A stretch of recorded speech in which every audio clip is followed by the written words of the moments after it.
Très bien. Vous ne dites pas qu'il n'y a pas eu de viol. Oui, maître. Mais ça vous étonnerait que ça soit le fait d'un militaire. N'est-ce pas? Oui, maître. C'est bien ça. OK. Alors, qui donc pouvait avoir fait ça? Vous savez, il y a des sujets qui énervent ici. Le mot complot que vous avez dit énerve, sans qu'on vous ait laissé même la possibilité d'expliquer. N'est-ce pas? Oui, maître. Bien. Vous avez compris ça. Je comprends, maître. Or, c'est vous qui êtes en train de vous défendre. Ici, la loi vous donne le droit d'utiliser tous les moyens de droit et les moyens de fait, pour vous tirer d'affaire, si cela arriverait. Donc, Monsieur le Président, tout ce que vous savez, ou vous pouvez faire valoir, n'hésitez pas. Ensuite, Monsieur le Président, Oui, maître. franchement, à part le service qui vous a uni à M. Boubacar Toumba et les suites qui s'en ont suivies, qu'est-ce qui vous oppose humainement à ce monsieur? Ce qui m'oppose, c'est par rapport aux événements du 26 septembre, la désobéissance qu'il a eu à faire et se mettre devant le tribunal tout en racontant des choses irréelles et que vos confrères essayent par tous les moyens de passer par des manières pour distraire les gens, le tribunal, laisser les faits réels pour lesquels nous sommes devant le tribunal. Très bien. Monsieur le Président, si on suppose qu'à la place de Toumba se trouverait un de vos frères, grand ou petit, votre attitude à son égard, dans les mêmes circonstances de fait, aurait changé? Pas du tout, maître. Bien. Alors, revenons-en à cette transcription qu'on présente au tribunal comme un trophée de guerre, c'est-à-dire la preuve fatale. C'est celle qui va faire couper la tête à Dadis et tout va s'arrêter. Je lis la partie introductive.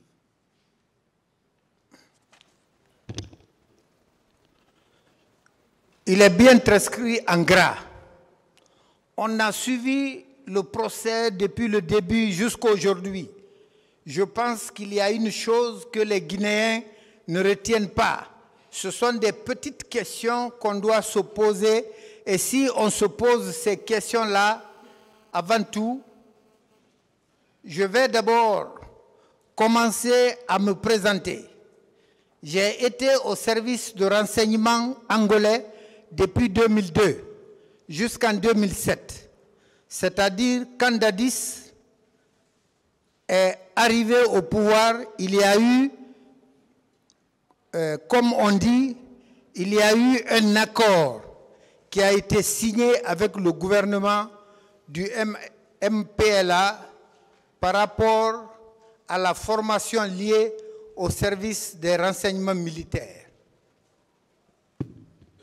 Avant de poser ma question, je veux rappeler que l'armée guinéenne... Oui? Ah, autant pour moi. Je veux rappeler, pour mémoire, que l'armée guinéenne n'a rien à se faire enseigner par l'armée angolaise. Le MPLA est un produit, si je ne m'abuse, de la République de Guinée à travers le feu président Agostinho Neto. Oui, maître. Les Angolais étaient en formation ici. Et les Guinéens sont allés mourir au front en Angola, au Mozambique, en Guinée-Bissau. J'ai été témoin de ça, puisque à l'époque, je faisais la milice nationale. Oui, maître. D'une part. Ce qui me paraît paradoxal est que cette armée angolaise ait gravi les échelons de la formation au point de se retourner former son formateur qui était l'armée guinéenne. Soit dit en passant. Pour la question, Monsieur le Président,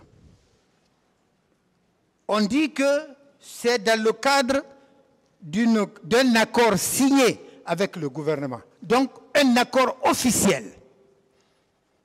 Ce qui veut dire que ce monsieur à qui on attribue ces propos, s'il existe, hein, je me pose la question s'il existe, parce que j'aurais mieux compris si on avait sorti aussi sa photo avec la transcription.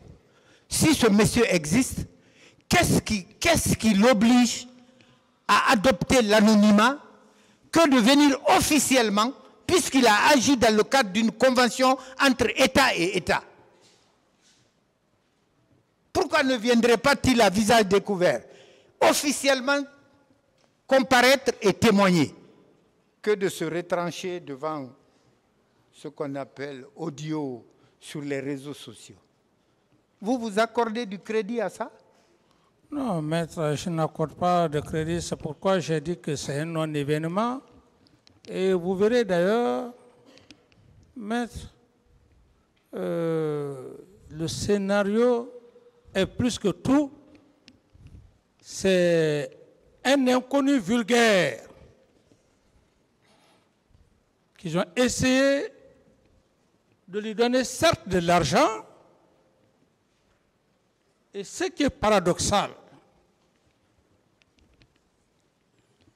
ou d'ailleurs, ce qui est faux, c'est lorsqu'il y a un accord entre les deux gouvernements.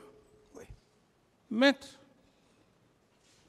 il est aussi simple que ça. Moi, à mon temps, vous verrez dans les archives, parce que lorsqu'on doit faire un accord, il faut le ministre des Affaires étrangères. Donc, ils n'ont aucune preuve, maître. Ils sont aux abois. Ils sont aux abois. C'est la dernière stratégie qui leur reste. Très bien. Au moins, cela vous témoigne, oui ou non, que le complot continue? Ça continue toujours. Il y a toujours... ça continue toujours parce que la vérité leur fait mal. Le terme complot, aujourd'hui, il y a des gens bornés qui ne voudront pas entendre ça, même en Guinée, même étant à l'extérieur. C'est un inconnu vulgaire qu'on ne connaît pas. Allez s'asseoir dans les réseaux sociaux. C'est pourquoi j'ai dit, ce ne sont pas ces allégations, des choses montées que je dois compter, qu'ils comprennent qu'ils ont affaire à des spécialistes. C'est pourquoi je qualifie d'un non-événement, monté de toutes pièces. Et vous avez raison, Monsieur le Président. Alors,